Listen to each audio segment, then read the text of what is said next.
Hello po, kumusta po mga dude?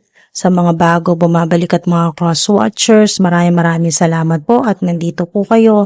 Thank you po sa pagkakataon na binigay po ninyo sa video na to. So, hindi nagkataon no, mga dude, hindi coincidence, hindi random na napanood mo tong video na to na nandito ka pa hanggang ngayon. So, kung nakita mo ito bago matapos ang araw, kung nakita niyo po ito bago matapos ang araw, para sa iyo to. Okay? Para sa itong mensahe na to. Timeless po ito mga dude, para sa lahat. Para po sa mga nagtatanong kung sa anong sign po ba ito, anong zodiac sign po ba. Ito po ay para sa lahat. Okay? General, timeless, para sa lahat, para sa kahit anong zodiac sign. Alright? Meron kayong healer card. Nagsimula pa po sa inyong mga ancestors.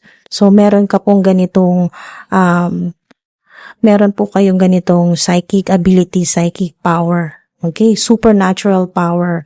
At meron kayong prosperity. Wow! Congrats mga dude. Napakaganda ng vibe na to. Ang gaan talaga, masagana. Prosperity, mga dude. Ito yung hindi ka mamomroblema sa mga pangangailangan mo at para sa pamilya mo. Okay? Sa mga sinusuportahan mo, sa mga humingi ng tulong sa'yo kasi prosperous ka yung pamumuhay mo. Kung hindi pa, yan yung mangyayari. Yan yung magkakaroon ka. Okay? Magiging abundant ka, magkakaroon ka ng mga kung ano yung mga kailangan po ninyo. Nakita ko dyan yung luxury vibe, yung abundance, yan po. Meron kayong clearance. Ayan, wow, napakaganda ng mensahe sa inyo. Clearance, tinutulungan kayo ng mga ancestors po ninyo, ng mga spirit team po ninyo, at syempre ng Divine Universe, yan po, kung ano man po yung tawag po ninyo, na matanggal po. Okay? Matanggal yung mga negative energy sa inyo pong tahanan, sa bahay, apartment, kung saan ka nakatira. Dorm, apartment, kung nagbe-bed space ka, or umuupa ka ng isang kwarto, kahit saan, basta kung saan ka nakatira. Okay? Tinutulungan ka ng Divine Universe, ng mga gabay mo, ng mga ancestors mo, at ng mga goddess or goddesses, na matanggal, okay? Na yung mga dumidikit sa yung negative energy, evil energy, para magkasakit ka, mapahamak ka, at mawalan ka ng pera or pinagkakitaan. Ano man yan na magdadala sa iyo ng chaos, ng toxicity, ng problema, ng karamdaman, nililinis. Meron kayong hindi nyo nakikita na naglilinis ng negativity na pwedeng magpahamak sa inyo. So, kahit saan ka, okay, laging nalilinis yung energy mo. So, wala kang dapat ipag-alala. At eto po, healer po kayo, confirmation, healer po kayo, mga dude, para sa inyo tong mensahe na to. Kahit na wala kayong idea na kayo ay healer, na namana nyo po ito sa mga ancestors po ninyo, hindi mo lang alam kung gaano ka-powerful ito. Okay? Marami. Pwedeng sign na makakita po kayo ng ibon. Okay? Lalo na po yung parang dark gray or black na ibon. Okay? Mga dude, maaring sa cleaning company kayo nagtatrabaho or your negosyo po ninyo or kayo po ay seller, yan po, ng mga panlinis ng bahay. Yan po sa ilan. Napaka-significant po niyan. Okay. So, prosperity. Napakaswerte po ninyo sa pera. Kung wala ka na, paubos na yung pera mo, may dumarating talaga. Knight of Pentacles. Okay, pero advice din sa inyo na maaring kung pakiramdam po ninyo ay nade-drain na kayo sa pera, parang unmotivated kayo, hindi nyo alam kung ano pang pwede ninyong gawin para tumaas po yung inyo pong income. Yan po. Ang Knight of Pentacles po ay tinutulungan ka na magkaroon ng iba pang idea. Okay? Iba pang paraan. Para masolusyonan mo kung ano man po yung problema sa pera. Meron kayong Two of Cups. Oh,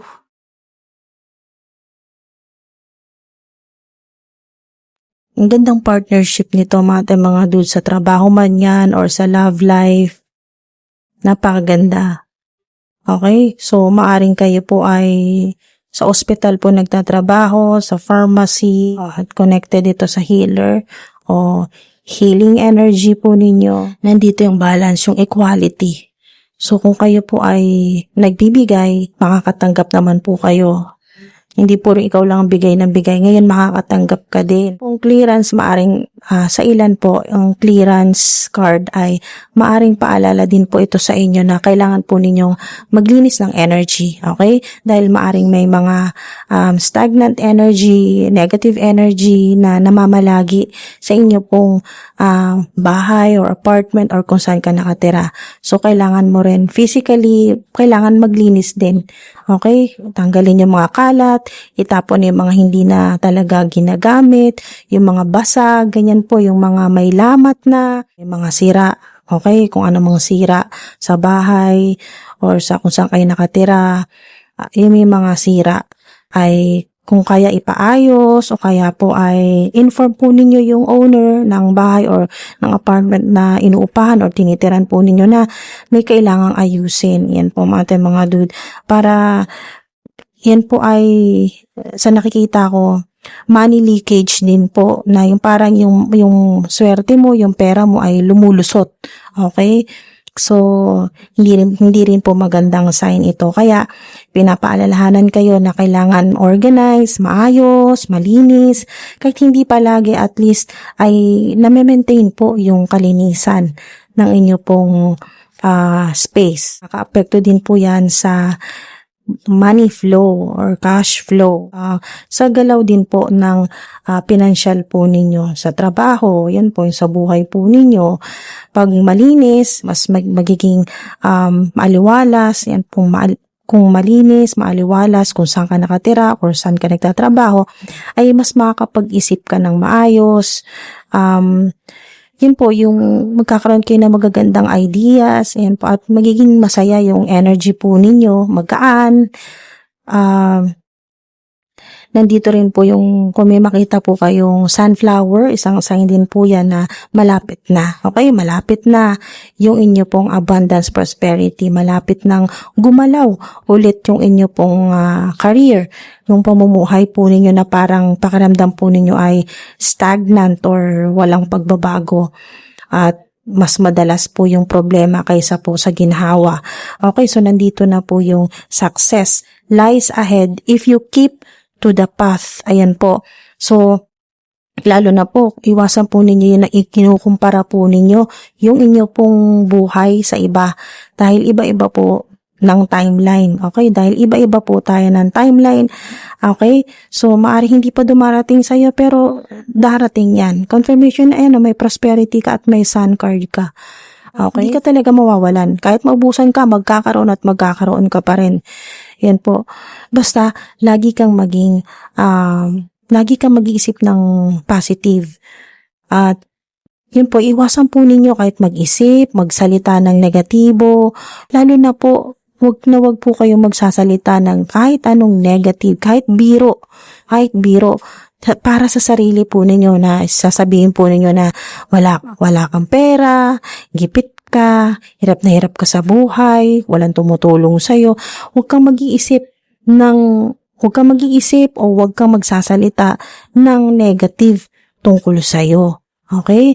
Kahit na ganun yung sitwasyon mo, kahit na walang-wala ka na talaga, huwag mo sasabihin yan sa sarili mo. Okay? Yan po. Maasahan ko po ba yan, mga dude? Comment po kayo. I am blessed. Okay? Comment nyo po, I am blessed. Money come to me easily and effortlessly. Continuously in increasing quantity. Diba? Tuloy-tuloy, palaki ng palaki. Kasi nga, prosperity yan eh. Wow.